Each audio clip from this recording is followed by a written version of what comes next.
Welcome to the Pod of Inquiry, pushing the envelope for human understanding and optimization, the podcast for podiatrists.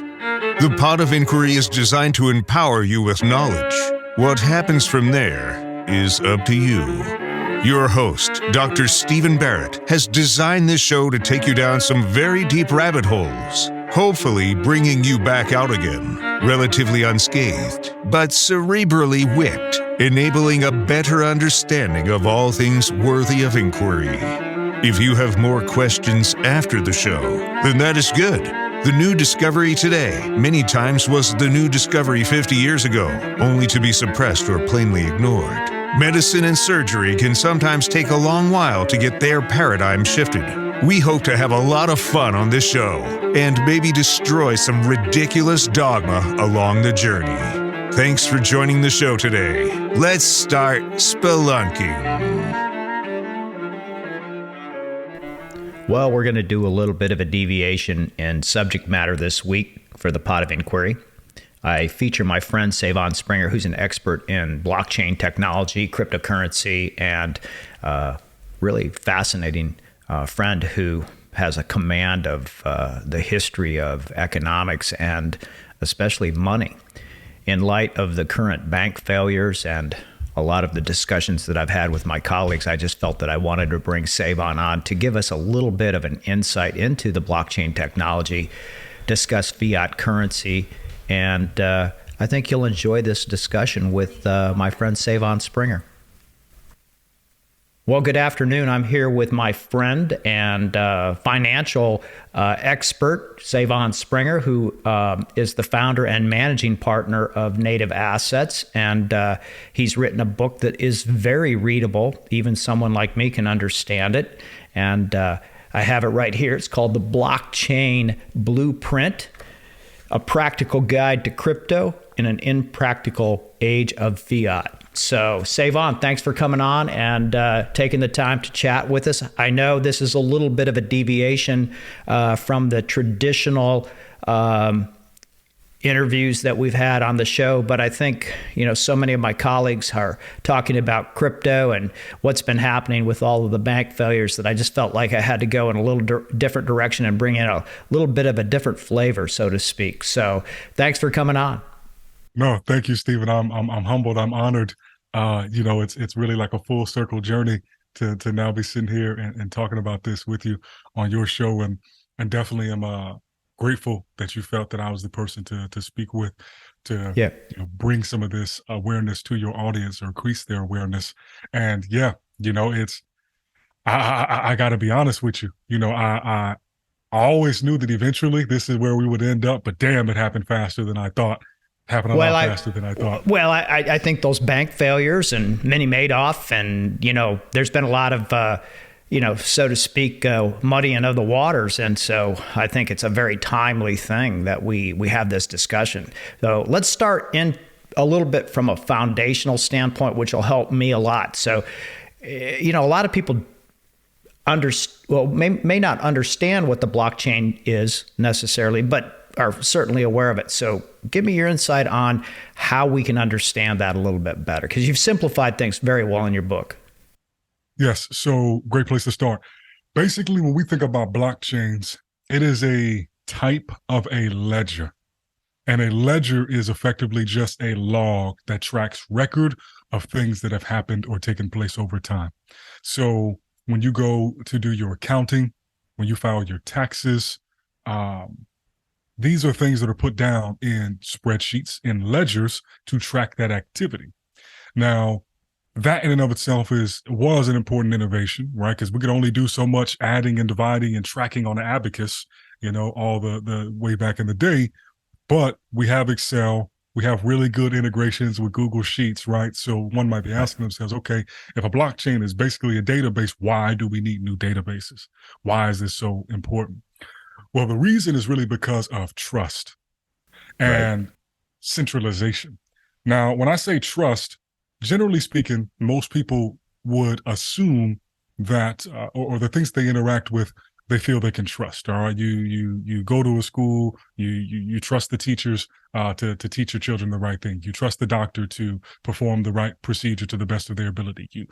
Our society really runs on, yes, we have laws, we have a legal system, but it's a lot of social contracts, and social contracts are generally held up by trust.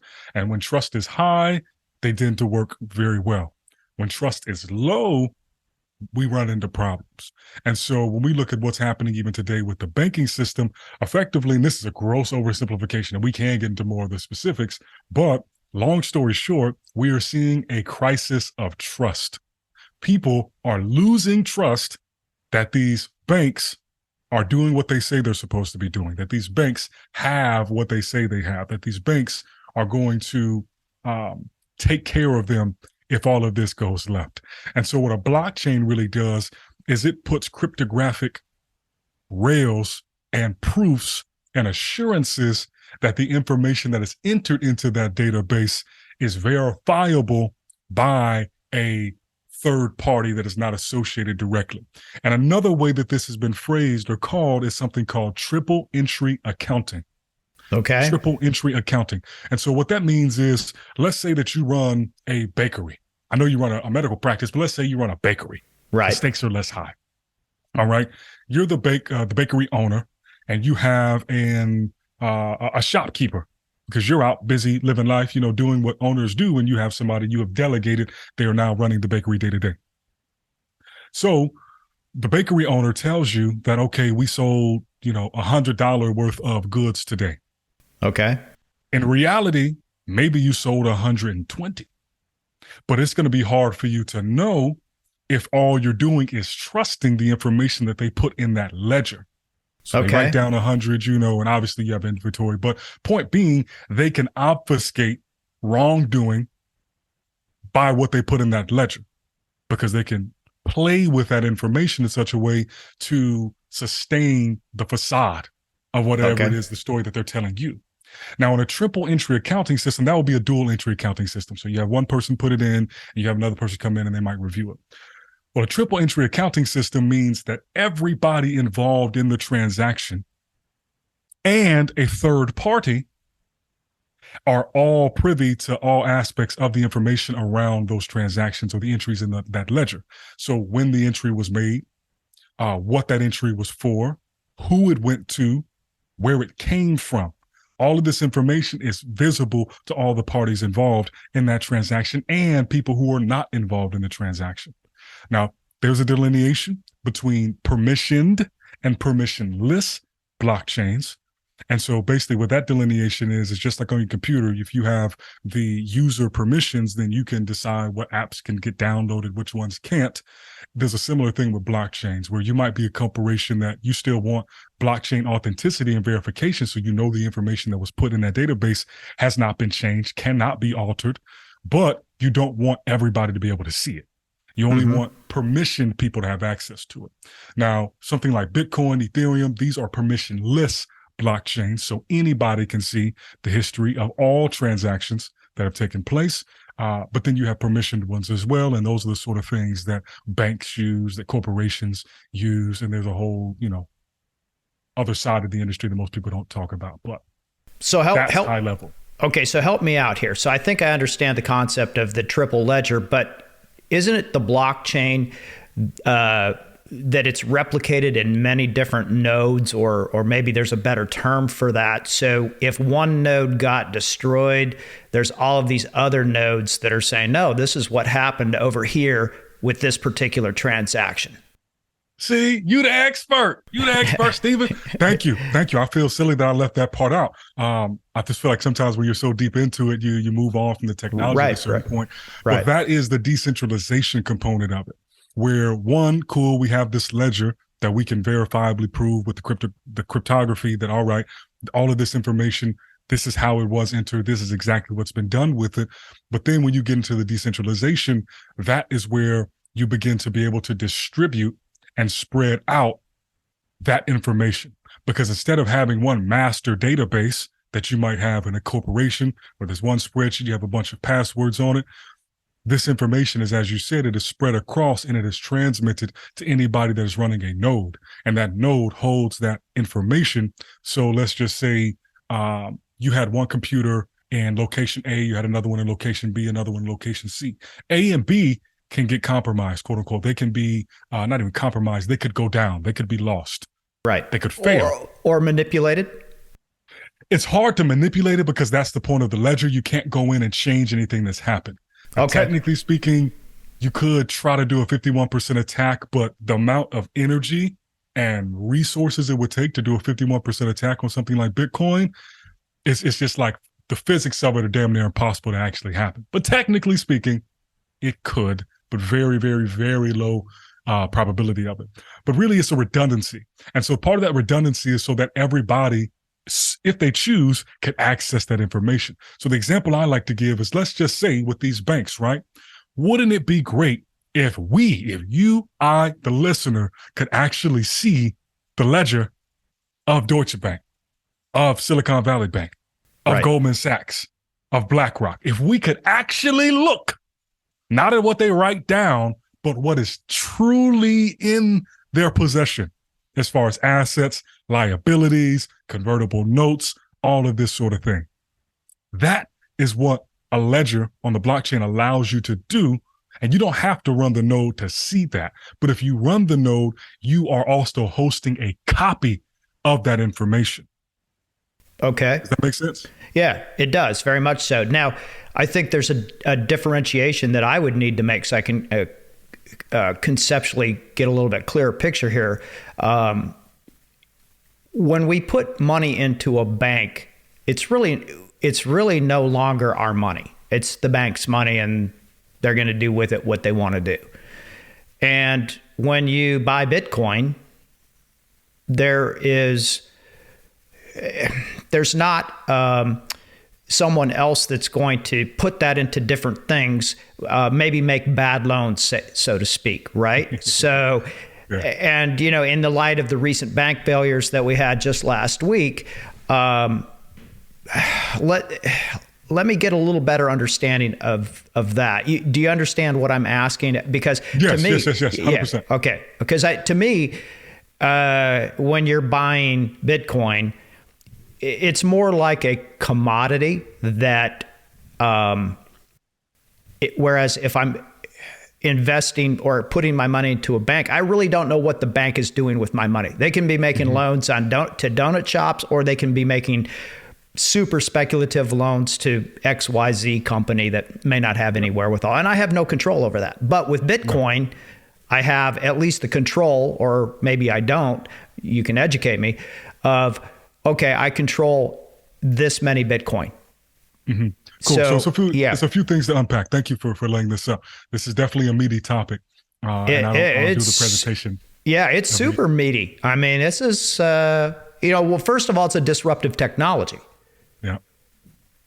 For many reasons, but we'll get into that later. But let's go to that aspect a little bit, because I got you. Okay. So help us out there. Yeah. So something else and I appreciate the patience of your listeners that I didn't set this up as well as I could have out the gate. But the other main point for blockchains is the disintermediation of X. And so as it stands, something like a bank, there are often all these intermediaries, all these middlemen who get in the way of what you're actually trying to do. So you want to save your money, you want to put it in a safe place. Okay, cool. Well, there's a way people use banks as custodians, but the bank is also able to go out and rehypothecate the money that you leave with them. And so that's the whole fractional reserve system and this, that, and the third. And so with blockchains, they facilitate the ability to go direct peer-to-peer in whatever it is you're trying to do. And that is a lot of where the power of these networks come from, is that they are peer-to-peer networks, and you don't have to get held up with somebody in the middle, either rent-seeking or trying to put arbitrary controls over what you can or can't do with the other person on the other side of that equation. Now, the other component of Bitcoin, and this is the same for Ethereum and most cryptocurrencies, are crypto assets, because currencies, most of them are not currencies, is that the fact that they are bearer assets. And basically all that means is that when you buy Bitcoin, you actually take immediate possession of that Bitcoin, assuming that you withdraw it to self-custody.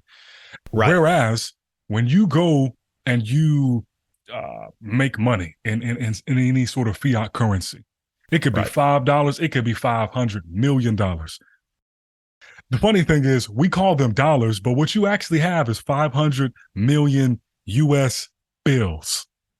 And they're called bills because they are representations of debt owed, technically. And so that's why they're called bills. All right. They used to be called notes, and then they called them bills because you have a power bill, you have a car bill, you have a home bill, because that's money you owe. And so that is not a bearer asset. When you get that 500 million or that $500, whatever it is, you're not actually taking custody of anything of actual value. You're taking custody of an IOU, a promise to pay you in something that should be worth some value down the road. Now, we don't got to get all the way into like the petrodollar system and all of that. But long story short, money, US dollars, is all fiat. Right. And one must ask themselves, what is truly the value? What makes this dollar worth anything? It used to be pegged to an actual asset. It used to be tied to gold. And that came out of the Bretton Woods Agreement. And then the dollar became the U.S. reserve currency. But then after that was unwound, because basically other countries were getting nervous about the stability of the U.S. dollar, and they wanted to make claims on the gold that they were owed based on the dollars they held. And Nixon said, actually, that wouldn't be great for us. So go ahead and make it illegal to own gold in the United States. And matter of fact, let's put a moratorium on actually redeeming U.S. notes for gold, because he was trying to preserve the actual valuable asset that the U.S. government had, which was gold. Now, was that FDR that first? No, that was Nixon. Nixon was the one. But I thought if you go back to FDR, they even played with how much gold you could own. I think they played around with how much you could hold on to as a citizen. I think you are correct there. But the actual, like, hey, the dollar is no longer pegged to gold, that was Nixon. I know that. Yeah, it was, I think, 1973 when they just got rid of the gold standard. And that tied in. I don't really want to get into the petrodollar because I know very little about it. But it seemed like those were very similar or parallel so basically, functions. It was a pivot. Yeah, the long story or what they wound up doing was saying, hey, we have some really key relationships with some high oil producing countries. What we'll do instead is we will make an agreement with these nations, like the OPEC nations, that sort of thing. And we'll say, hey, let's make an agreement to trade oil in US dollars. Even though this is a foreign country, they're producing the oil. If we can make this the worldwide standard for how we buy and sell oil, then that will create extra demand for the dollar. And so that's where the whole petrodollar system came from. The reason it's important to mention that is because if one doesn't understand what makes a dollar valuable in the first place or what has made it valuable in the past, then it's difficult to understand the value proposition of Bitcoin. Because many people, and rightly so, if you haven't dived deep into it, will say, well, it's just digital internet money. Bitcoin has no value. Well, let's unpack that a bit. What is the value of energy? We have energy markets. We have oil markets, and there is a value to energy output, to energy consumption. And Bitcoin as a network. So this goes back to the point you raised about running the nodes and how many people are actually running the Bitcoin blockchain. And when you look at the actual blockchain, the Bitcoin network in and of itself, I don't have the exact number as far as how many nodes are up, but it is based on the number of nodes being run and the actual energy, the power. If you do all the math or the calculations of the terahashes and the gigahashes that are being output as far as people using GPU miners and the like to actually power their Bitcoin, and people are using, or the mining rigs that go and find and solve the block equation to actually get rewarded the Bitcoin, it is the strongest, most resilient computational network on planet Earth. So let me circle back just so that we can reinforce this concept, okay? So fiat currency is only worth what faith is put into it by the people who hold it in their hands. That's it, pure and simple, right? The U.S. dollar, if everybody said, well, we don't trust the U.S. government anymore, we don't trust this money, theoretically it's done, right? And we know in the history of civilization, fiat currencies have, the Romans lost their fiat currency, I believe. And I'm not a great historian. No. But every single fiat currency that has ever been created in history has eventually collapsed to zero. Every single one. And the US dollar has lost over 95% of its purchasing power in the last 100 years alone.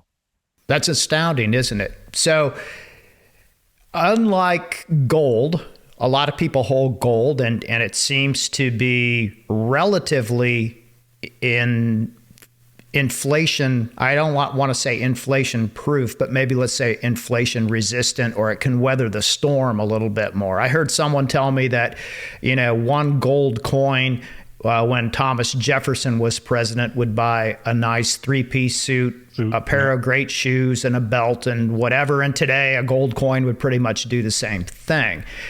Bitcoin seems to be kind of in my mind, in a similar category with gold, because it has more of an intrinsic value to it other than just this belief I have in this dollar bill. Yes. So the way that there's a few ways one can try to create a mental model around the value of Bitcoin, because one of them is more so like a commodity, as you mentioned, where if you look at the amount of energy that is required to actually produce a single Bitcoin, then in that way, the Bitcoin in of itself is a packaging of the energy that went into producing it. And so the same way that people value a barrel of oil, because that oil, the work that goes into actually acquiring the oil is quite intensive, but then what you do with that oil and how necessary oil is to the function of society. So from a commodity sort of lens, that's one way to think about Bitcoin having value. Now, is that value? Does that mean that one coin is worth $30,000, that it should be worth 60, that it should be worth $1 million? I can't say that, right? But there is an intrinsic value to a watt of energy and how many watts of energy went into creating a single Bitcoin. So that's one way to look at it. Well, isn't there? Well, let me interrupt real quick, because I think isn't the fact that Bitcoin is finite versus the dollar? I mean, they just with the just going to get into that. With the quantitative easing, hell, they just print more money every, and then I'd look at the inflation that we're in right now. Well, hell, you just can't print more Bitcoin. It's what Satoshi had, 21 million Bitcoins or something like 21 that. million. That's it. And so that's the second way, and that's the most common way for people to value Bitcoin, is looking at it as what many have deemed the most perfect monetary system that has ever been created in modern history.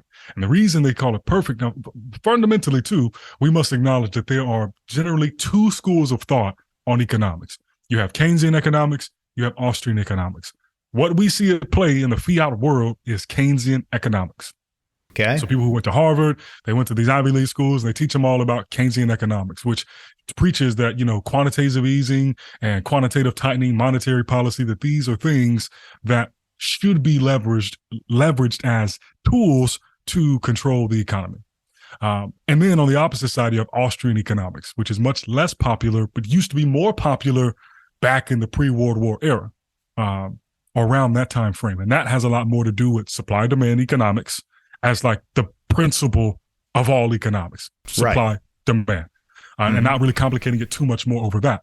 And so when you look at it from that lens, knowing that fiat currency is not backed by anything, and that's why it's hard to call it money, because money usually actually is tied to something.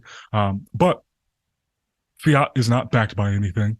We have entered this era of endless quantitative easing, which means they're going to print more money. And as they print more money, it devalues the existing monetary supply, which is why we see these massive bubbles seem to get bigger and bigger, because assets tend to accrue most of the value that comes from inflation, when the inflation is generated through the quantitative easing. But anybody that doesn't hold assets they get continually priced out because the money that they were simply holding loses more and more of its value. And so the gap between the haves and the have-nots, it continues to get larger and larger and larger. But when you look at something like Bitcoin, the supply is finite. Right. The supply cannot be changed. Only thing that can happen with the supply is that it goes down, not because anybody wants it to go down, but if somebody ever loses their Bitcoin, they're not coming back into the market at a later point. Mm-hmm. And so then if you look at that one lever alone, that it is absolutely finite and it is digitally native. And what does that mean? What does that mean? What does digitally native mean? Yeah. Yep. So when we think about the era that we live in, everything is done digitally, first and foremost, even the money, your credit card, online bill payments, direct deposits.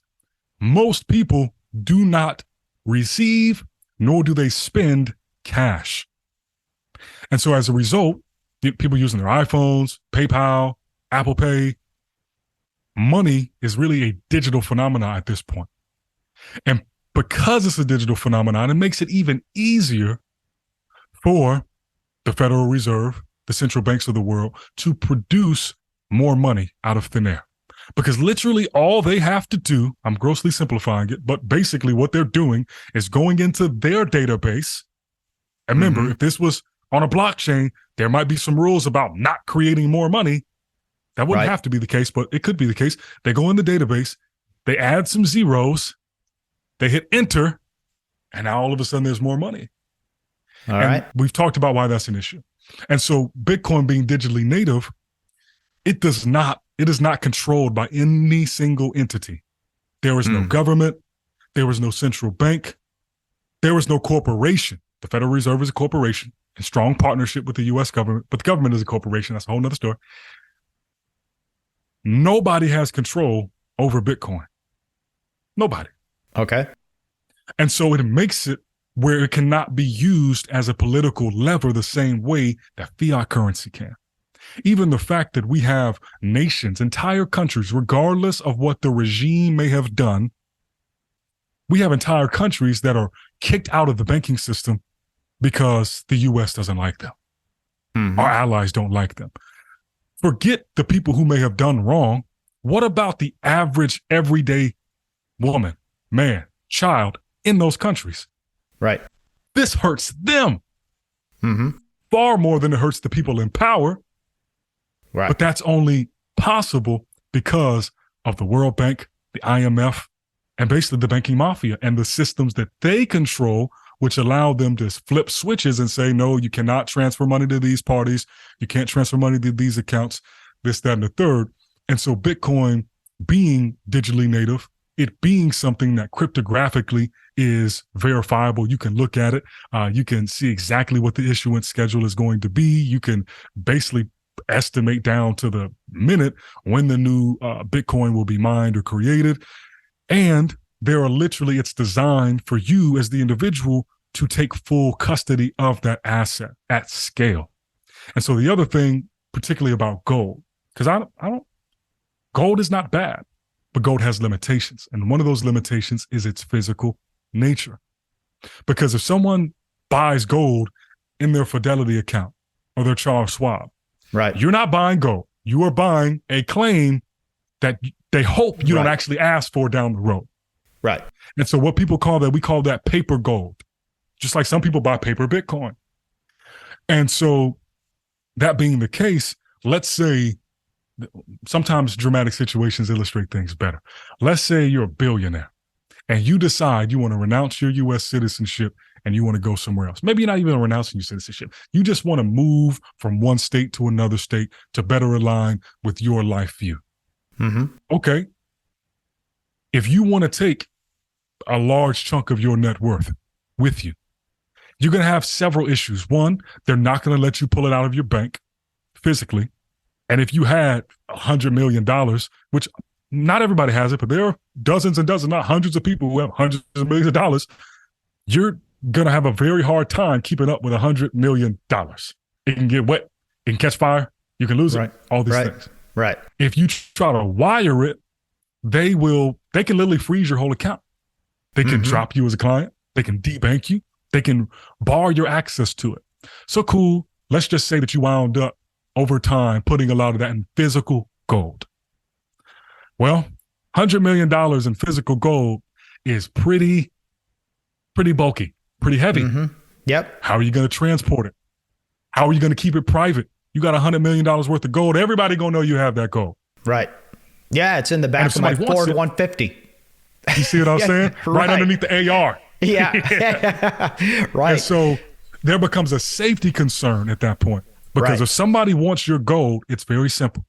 They take it from you. If somebody wants... And they did here in this nation. They came by. Hey, Uncle Sam, this is your civil duty. If you want to protect us from the Red Scare, then we're gonna need that gold. Otherwise, there may be consequences. And we're making it illegal to hold gold, which is what they did. I believe that was FDR. That people had to turn their gold in at a certain price because you could physically go to jail if you held gold. I think that's why Bitcoin is just driving the governments and the world banking people absolutely bonkers right now, because they have no control, and they've had control, and they want control, and they're not ever going to feel comfortable unless they have absolute control. There you go. And that's what cryptography gives you. If you take self-custody of your Bitcoin, that means that you can put it where it is encrypted as such that the only way you can access it is with information. Mm-hmm. You can't guess it. It's impossible to hack it. You literally have to have, and it's called your seed phrase, or your private keys is technically what it is. But if you set up a hardware wallet and you put your Bitcoin on there, then you're going to have, one, the private key to your Bitcoin, which you should also always keep private. But the second thing is you actually need the cryptographic keys to get access to that wallet that is holding the Bitcoin. So you basically have two layers of security, the private key to the actual Bitcoin itself, and then the seed phrase of your hardware wallet. And so that, in stark contrast to the fact that if you have a physical asset, whether it be fiat or it be an actual commodity of value, if somebody wants it, they go up to you, they relieve you of that asset. Mm-hmm. Now, there's a lot of ways they can do that. We don't got to get too extreme, but they can relieve you of that asset against your will quite easily. Right. When it is information that they have to relieve you of, and you're the only one with the information, it's a different proposition. You even have plausible deniability that you don't have access to it. Mm-hmm. There's no way to prove that you do. And privacy, if I want to get on a plane, go to another state. Right. If I try to take $10,000 through the airport, they're going to look at me funny and detain me. Right. Let alone I'm trying to take 100K, a million, 10 million, 100 million. I could literally put something smaller than this cell phone in my pocket with $1 billion on it. Literally. There's no limit. They wouldn't know. Right. Well, that's, again, it's a control issue, right? I mean, everything that, everything they're wanting to do right now is to take more control, not give more freedom. And again, I circle back to what I said. The nature of crypto, more specifically Bitcoin, defeats almost everything that they're trying to do with that control aspect. All of the sponsors of this podcast are listed on the website at potofinquiry.com. You can get great offers on these fantastic products and services, and this will help generate revenue for the show, so that we can bring you the absolute best content. Thank you all for listening and supporting the show. Several years ago, I chose Alpinion as my ultrasound brand of choice after years of experience and research into ultrasound imaging. In fact, I have 2 of their machines. Alpinion has incredible precision and penetration built into their technology that, in my opinion, is simply the best value in all of the ultrasound imaging space. They have several price points to meet your needs, and I can tell you definitively that you'll end up having to pay double to achieve the equivalent imaging quality from other top brands. That doesn't even account for the unlimited software updates and remote tech support included with no monthly fees. Right now, to show their appreciation for the listeners of the Pod of Inquiry, they're offering an incredible discount. Their portable i7 retails for $21,000. but you can get it discounted at most medical meetings for $19,000. But my listeners will get it discounted to $15,900. This has never been offered anywhere for the new portable system with the engine of a console system. Use code SBPOI to take advantage of this incredible offer. You won't be disappointed with Alpinion. I sure haven't been. Let's get to the fungibility of Bitcoin and some of the others. Now, I've heard a lot of experts talk, and they basically say in the world of crypto, you can simplify it down. There's Bitcoin and everything else is shitcoin. And stay away from all of the other stuff. Now, I will disclose that I bought some things like Ripple and Ethereum and Litecoin and, some of that. But to me, it just never had the formidableness of Bitcoin. What's your take on that as far as Bitcoin versus all of the other cryptos and that type of thing? Bitcoin is the OG. Okay. It is the OG. All right. And part of that comes down to, it's a few things, but fundamentally, it has to do with that network. It is the most distributed, most resilient. When I say resilient, I mean secure network, computing network on Earth in existence. Okay. And it only gets stronger every day. That's not hyperbole. Every day it gets more resilient. Every additional node that starts running and mining or validating the chain, it gets more resilient. And so that combined with the fact that the code is so ossified, that it provides people with assurances and a confidence about its monetary policies. Because things like Ethereum, I think of Ethereum more as a technology platform, the same way that cloud computing or servers or the internet is a technology platform. Right. Bitcoin is a technology platform as well, and you can build applications on top of it. It's not as efficient as Ethereum, but it is more secure than Ethereum. Okay. All right. It's just harder to build on it for several reasons that don't really relate to this conversation. But that is why most people make that delineation between Bitcoin and everything else being a shitcoin. But also, too, I think that's when people are when they're making the assumption that all crypto is intended to be the money of the future, to be the currency of the future. And that's not. 99% of crypto is not trying to be the money of the future. They're trying to be.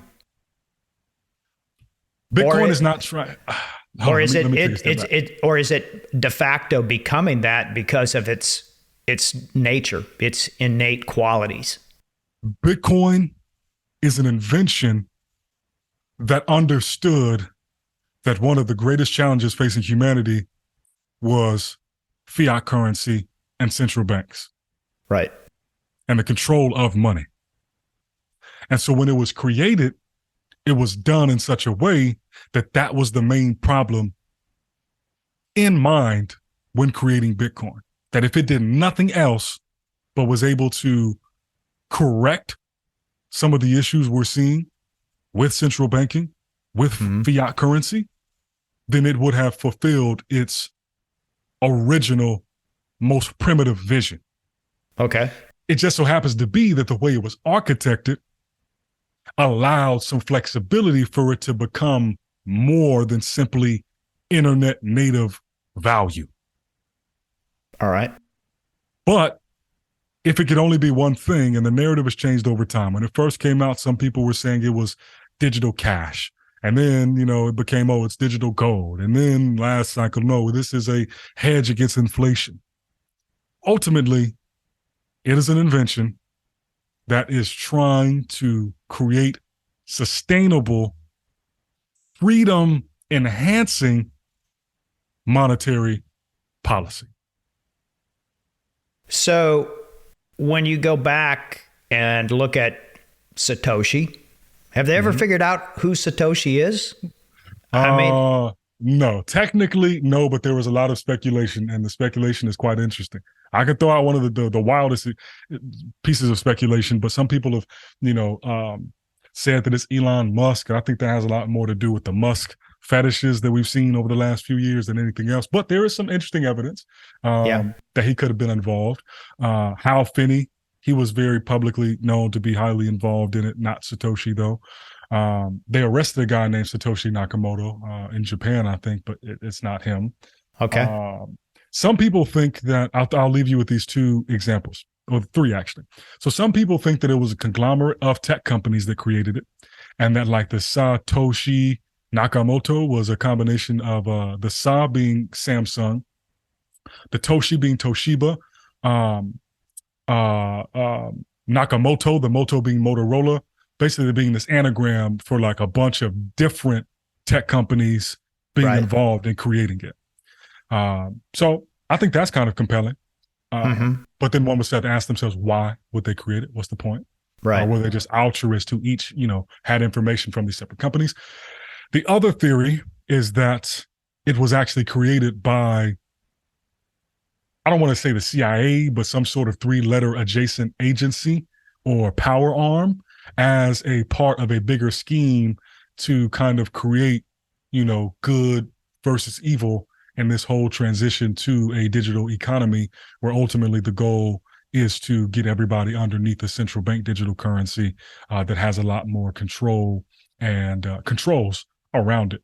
And then the third, and what I think is most interesting, most compelling, is the idea that it was actually created by artificial intelligence in the future, and it was sent to us.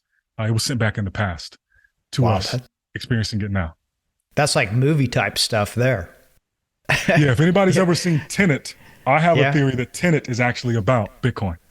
Really? All right, we'll have to check. We'll have to check that out. So, well, if it was a 3-lettered agency that wanted to try to create a centralized digital currency, they kind of let the genie out of the bottle with Bitcoin, because I don't think they're going to be able to put that genie back in the bottle.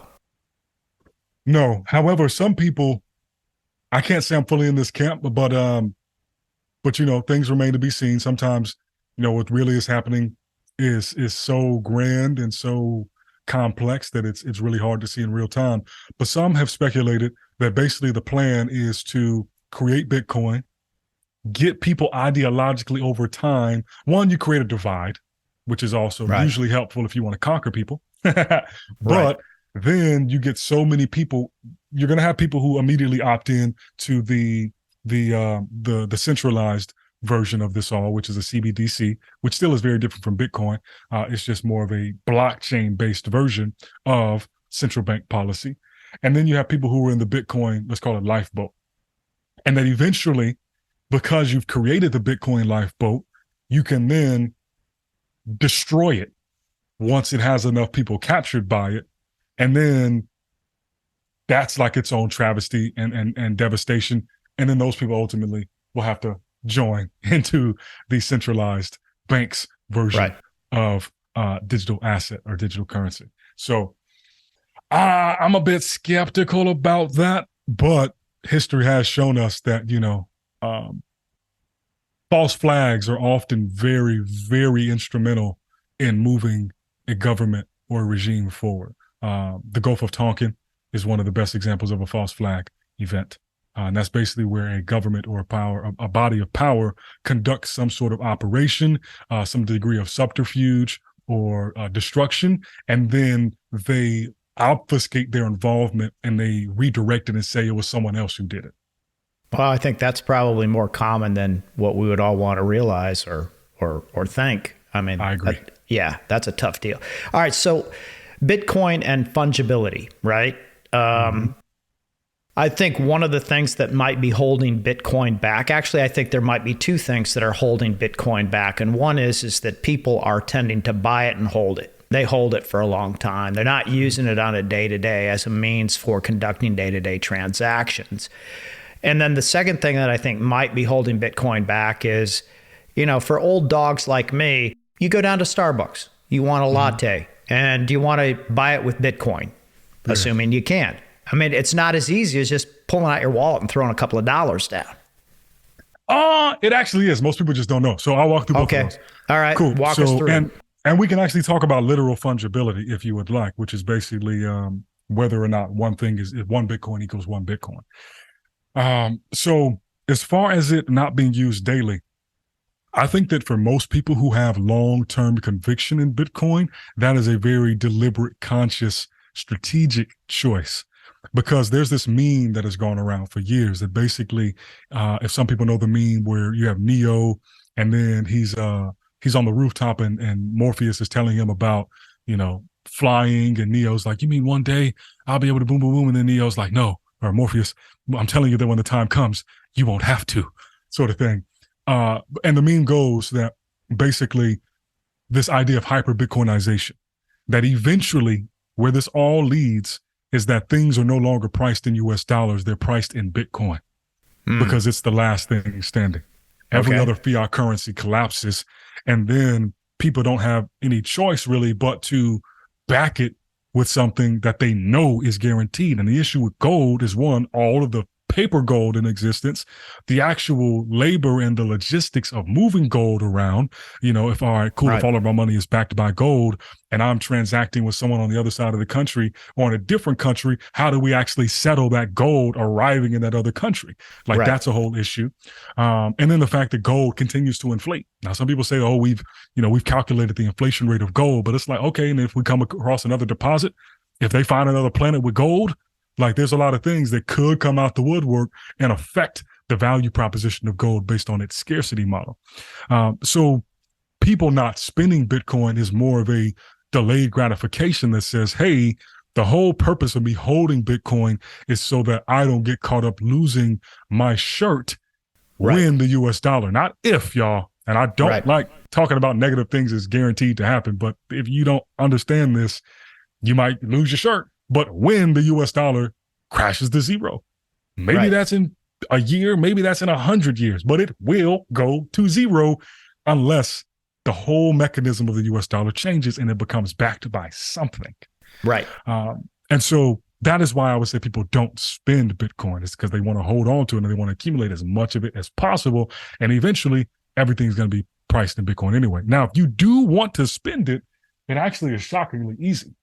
There's several networks of payment processors that actually specialize in being able to use and spend crypto on a daily basis. So let me actually find, boom, here we go. So this is a BitPay card. Okay. And it runs on the MasterCard network. And I actually bought my car with Ethereum.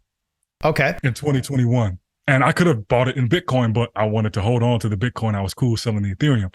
And so what this allows you to do is literally you can conduct payroll in crypto, in Bitcoin. You can get direct deposit, convert it over to Bitcoin, and you can go and you can spend it just like you would a debit card, but it's your Bitcoin, it's your Ethereum, it's your Litecoin.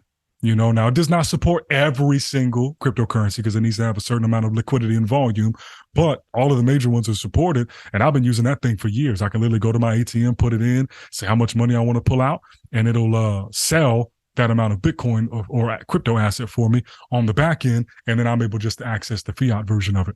So that's one option. There's also a company called Strike that is built natively on top of Bitcoin's Lightning layer, which is kind of like a L2 that allows the transactions to happen faster and is allowing people to do micropayments with Bitcoin as well natively. So you can definitely spend it, 100%. Okay. And so tell the audience where they could get that card because I need to know. Yeah. I want to say it's in the book, y'all. So we talk about these things in the book, but it's the bitpay.com. Just go to bitpay.com. Yeah. And they're actually headquartered in Atlanta. Oh, very good. Very good. So we can take that card. I can then go to Starbucks and I can get my latte with it. I swipe it just like I swipe my Wells Fargo debit card. 100%. And MasterCard is getting much deeper into crypto payments as well. They have a whole lot of initiatives, but trust. You can spend crypto as easy as you spend your debit card. Most people just don't. So if you then to load that up, what do? You take your hard wallet and plug it into your computer and send your crypto to that. Basically. Yeah. Okay. Yeah. So you have an account. That account is also backed by a seed phrase, same cryptography, and then cryptographically secured. You deposit your crypto assets to your account, and then you choose how much of those assets you want to load onto your card. And so it's when you load those assets that they are sold. And so if you bought something and it's up double or triple and you decide you want to sell some of it, then boom, you could go ahead into your BitPay account, say how much of it you want to load. So you put in $100, it's now worth $300. You want to put 200 of that onto the card.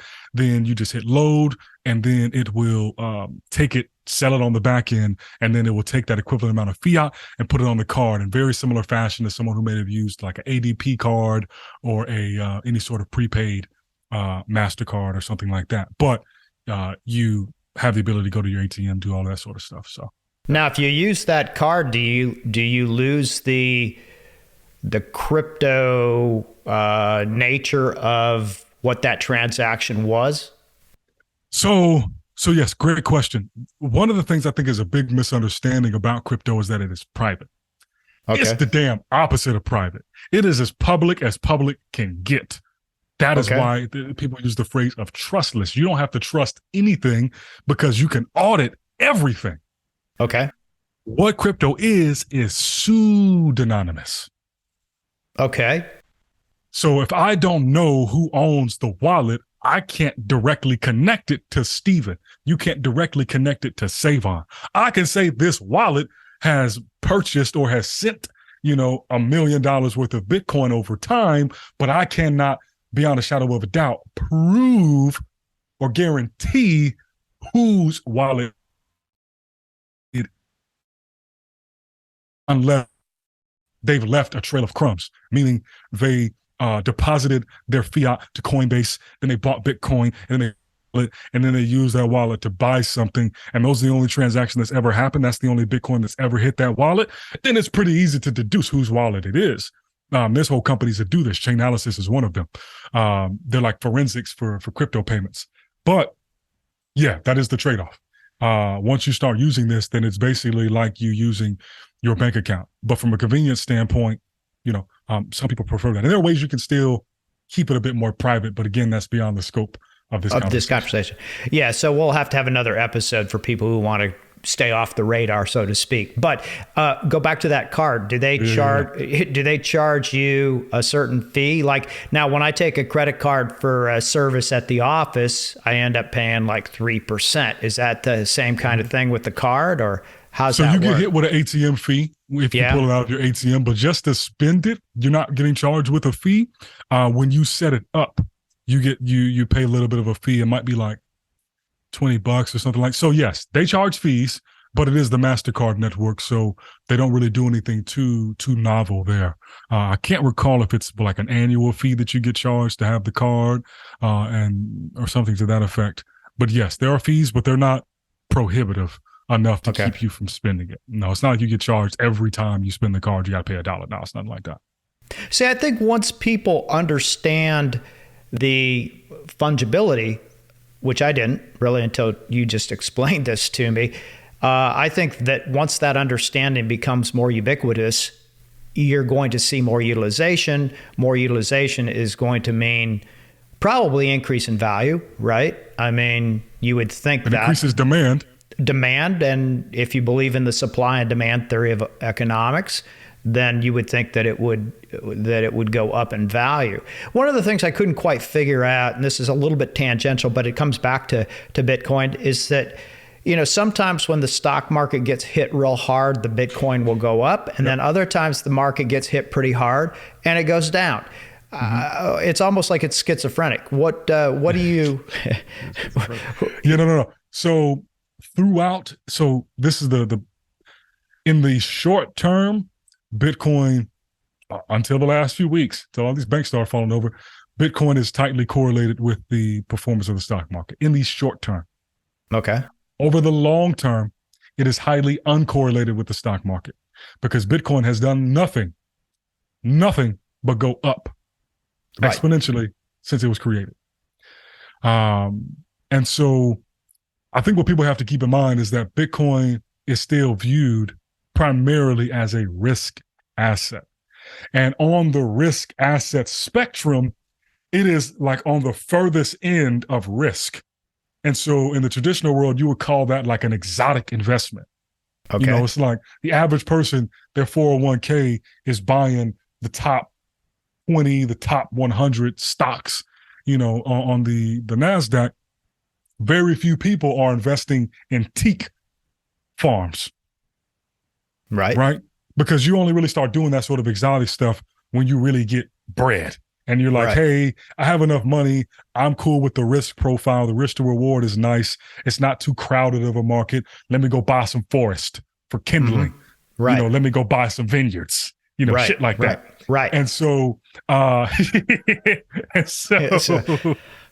makes me think that shout out. Well, it makes me think that it's almost wine o'clock now. You know, I gotta maybe pour a glass. But interestingly enough, you know, really high level quality wines have held value and actually have returned much better than a lot of the other assets that people will stockpile. So, kind of interesting. Yeah. And so for that reason, high risk assets, they always, I say always, right? Asterisk. In bull markets, they outperform. In bear markets, they underperform. Right. And so that's why in the short term, you tend to see that if the stock market pops, Bitcoin will pop. If it drops, it'll drop because people are still trading it like a risk asset. And that's why when interest rates started going up, it crashed because interest rates go up. The cost of capital is more expensive, meaning that people want to fly to safety because they're not worried about growing their money. They're worried about preserving their money. And so they begin to sell off their riskiest assets first. And as things get worse, they sell off the less risky assets until eventually they're holding bonds. That's what got Silicon Valley Bank in trouble. Like, yes, fractional reserve lending is a motherfucker, but it was really the fact that they were trying to hedge against the interest rates and the inflationary environment. And generally speaking, government issued bonds and treasuries are the safest assets to invest in because the government is saying, hey, we will guarantee this return. Right. But when you have interest rates get increased, 14x within 12 months, right, that's not something people are used to. And then your bonds are underwater if you mark them to market, which is basically saying, hey, well, let's not worry about the value of these bonds when they're at maturity. The value of them today is tanking. And so you don't have that money. And that's what, made them more susceptible to the bank run.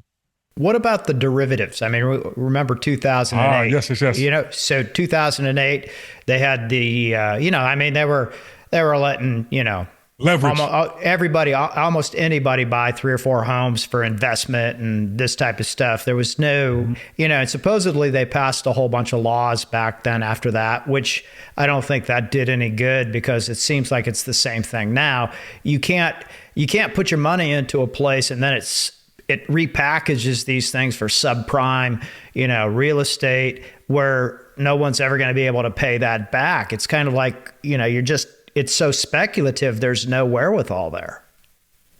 Yeah, so the leverage definitely plays into it, but it follows the same sort of market cycles. As the market goes up and it shows itself as being an uptrending market, a bull market, leverage increases. When the markets start to reverse, leverage decreases. Mm-hmm. And so part of that is because people get forced out of their positions, but also too, most people are apt to take on leverage when things are going well and the markets are going up. Very few people are comfortable taking on leverage when the market is going down because that means that you're shorting or you're, making put options and things like that are more advanced instruments that most people just aren't familiar with or comfortable using. But when markets are going up, leverage is as simple as maxing out your credit cards to buy more. It's as simple as calling and trying to, refinance your home and take out a second mortgage so you can access that home equity line of credit.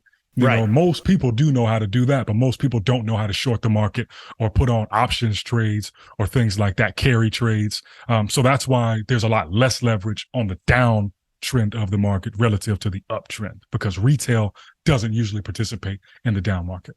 Reminds me of a great documentary I watched a while back on Netflix about the GameStop and these huge, monster funds, and they were shorting this thing like crazy. And then all of a sudden, the whole, internet, everything, I think it was Reddit that really kind of fired this bad boy up. And all of a sudden, these guys are holding the bag, and they can't afford to buy out because it's no longer, and so really, if you think about it, that's leverage in a very direct way, although it's not like you traditionally think of leverage as, okay, I'm going to put in, X amount to get it higher when that asset performs, and you're not betting on it to go down.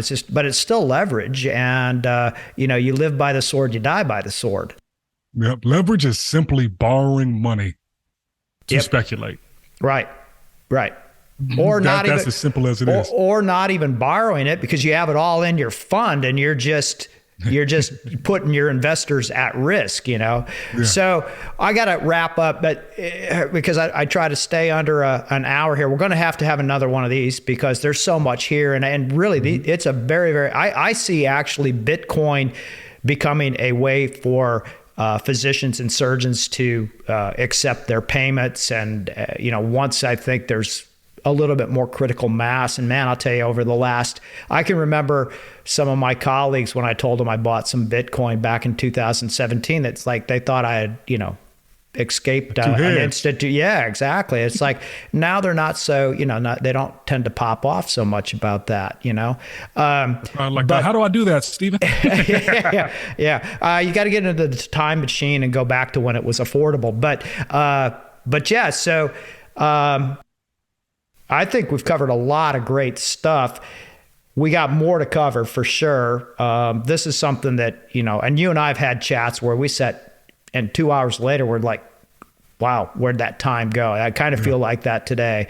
But tell folks what what your firm can do for them. I know you have a lot of educational instruments for people to learn more and how they can get a hold of you. Give them a little bit of access to you. 100%. Thank you. So Native Assets, we're an innovation firm, right? And so right now, that focus the last few years has been on crypto. It's been on Web3. We're diving a lot deeper into AI.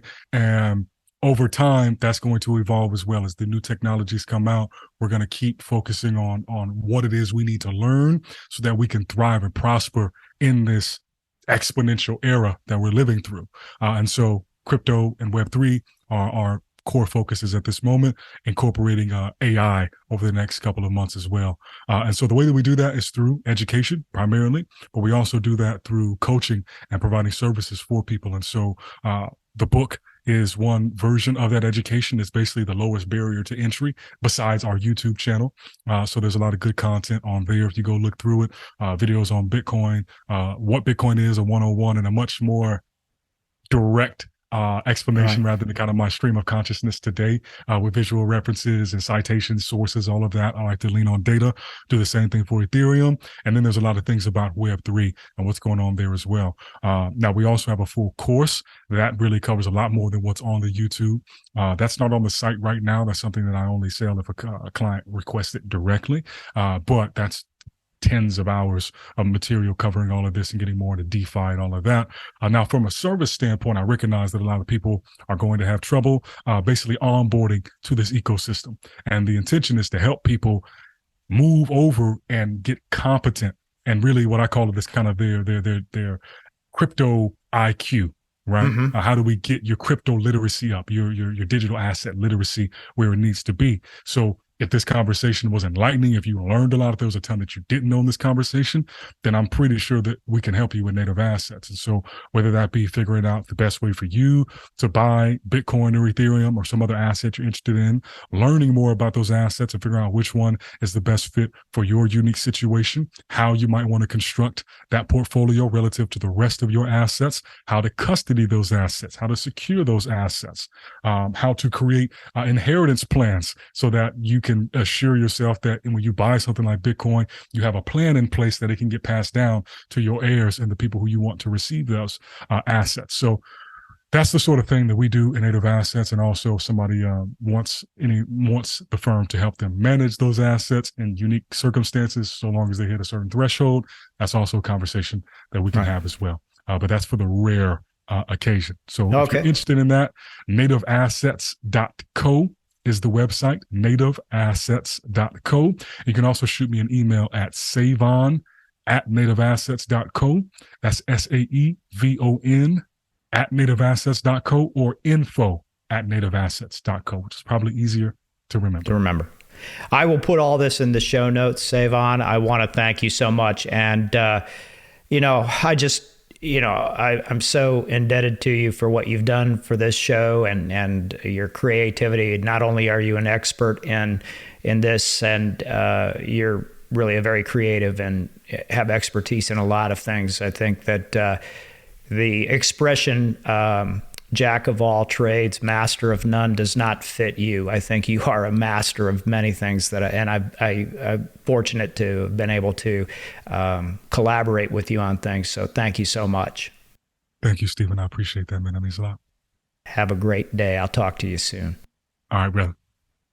We hope you all enjoyed today's show and got some truly empowering knowledge out of it. You can always follow up on anything we talked about in the show notes, found at our website, potofinquiry.com. If this incredible and educational conversation has tickled just a little bit of your cortex, please leave us a review and spread the message to your friends and colleagues. Let's keep spelunking. This podcast is designed for informational purposes only and does not constitute any medical or surgical consulting advice or imply a development of any physician-patient relationship. The opinions of guests who are featured on the show are not necessarily the opinions of Dr. Barrett or the production team. This podcast is owned solely by Barrett Medical and Surgical Media, LLC. While the show is highly oriented for physicians and healthcare providers, anyone interested in the improvement of human performance and understanding will find this a welcome goblet to sip from, or guzzle. However, no representation or warranties are made in any way whatsoever on this podcast for any products, techniques, or other things discussed. Invited guests are not vetted by the Pod of Inquiry for their qualifications and may have a direct or indirect financial interest in what they present and discuss on the show. The Pod of Inquiry disclaims any responsibility from anything taken from the show and used personally or professionally. It is a responsibility of the listener to perform their own due diligence prior to the implementation of any ideas, products, techniques, or anything talked about on the show.